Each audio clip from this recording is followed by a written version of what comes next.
S&S Discount Tire Pros provides quality tires and auto repair in Alexander City and Dadeville. Give us a call at 256-215-8822 or visit us at one of our Central Alabama locations today. I got hooked up with Dreamland in 1995. I had just graduated from college with a history degree and really thought maybe law school or teach.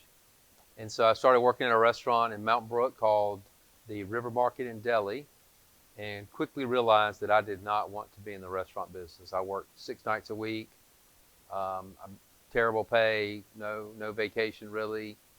And so I quit there to go and maybe go back to school, get a master's degree or law school. And I started waiting tables at the Dreamland Barbecue in Southside in Birmingham, and fell in love with it. And we sold one product. We cooked one product, spare ribs, just like the original store in Tuscaloosa. So it was pretty simple, and I realized that I like simple things, and so I fell in love with it. And I thought this is something I could do for the rest of my life. So I stayed there 5 years, server, manager, general manager, and in 2000 decided to move back to the Montgomery area to start a business because I wanted to work for myself or be self-employed, own a business.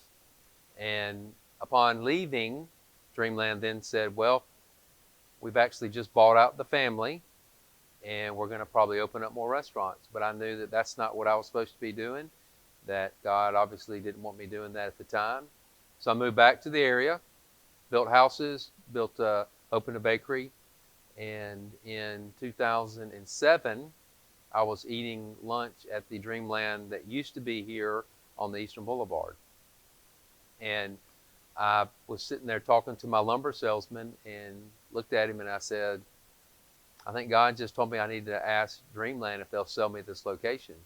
Well, in 2007, the home building business was still booming. It wasn't until about 2008 in August that we knew we were pretty much in big trouble as a home builder. So I called Dreamland. They finally said that we were thinking about closing it, and we worked a deal out to move it to the alley downtown in 2009. And so April 9th, 2009, the first day of baseball season, we opened our doors and we're there for about 8 years until we had a pretty catastrophic fire in our pit. We then moved to the rail yard, which was down the street, which is where we are today, that Dreamland Partners owned, and we moved here. We cooked outside for about a year. We built a pit in a new addition. And so in 2017 rather, we opened up here at what once was the Montgomery Brewing Company, Teague Hardware Store, and then Rail Yard, now Dreamland.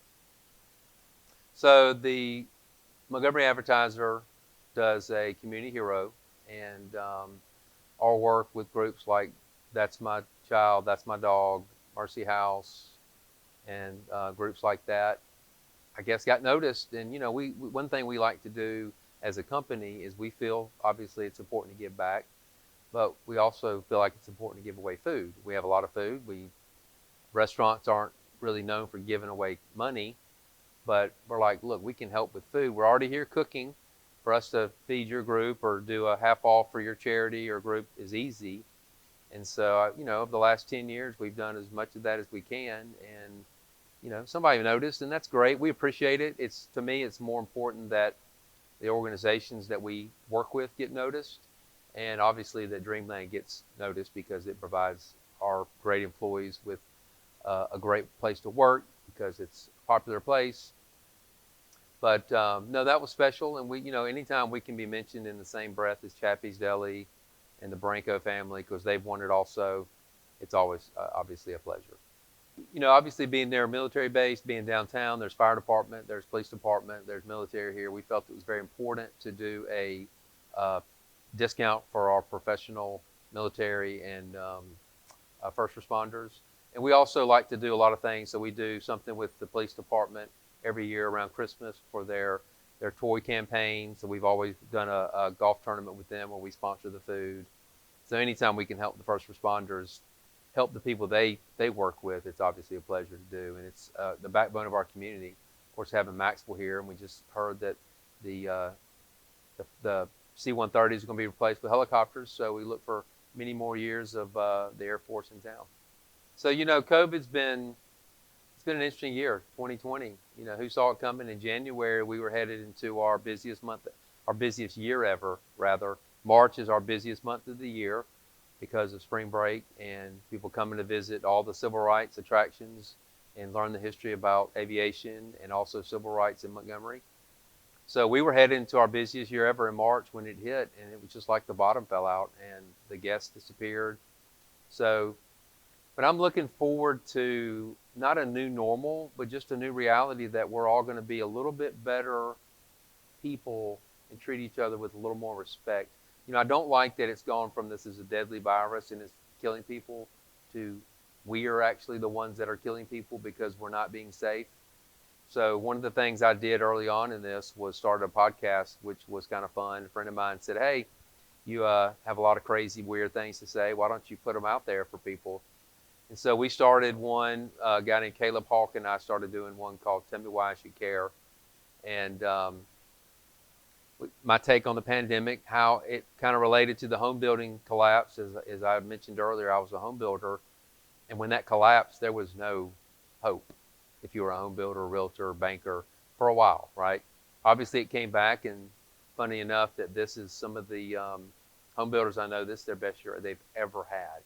So the other worst business to be in when a pandemic or a financial collapse hit was the restaurant business, unless you're fried chicken with the drive-through. And I'm in it. So, but I have to have a sense of humor about it and think that God's got a bigger plan.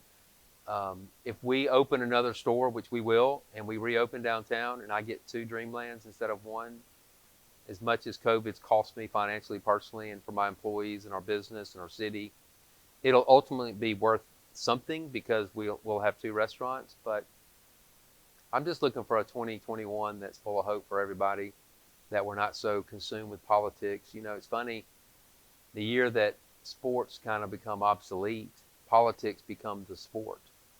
Instead of who is your team, are you Auburn, Alabama, or are you Biden or Trump? So it's been a very bizarre year. I'm looking forward to it being over. Unfortunately, I see we're still carrying some of 2020 into 21, but ultimately I have hope for our country and our state and our city to be even better next year.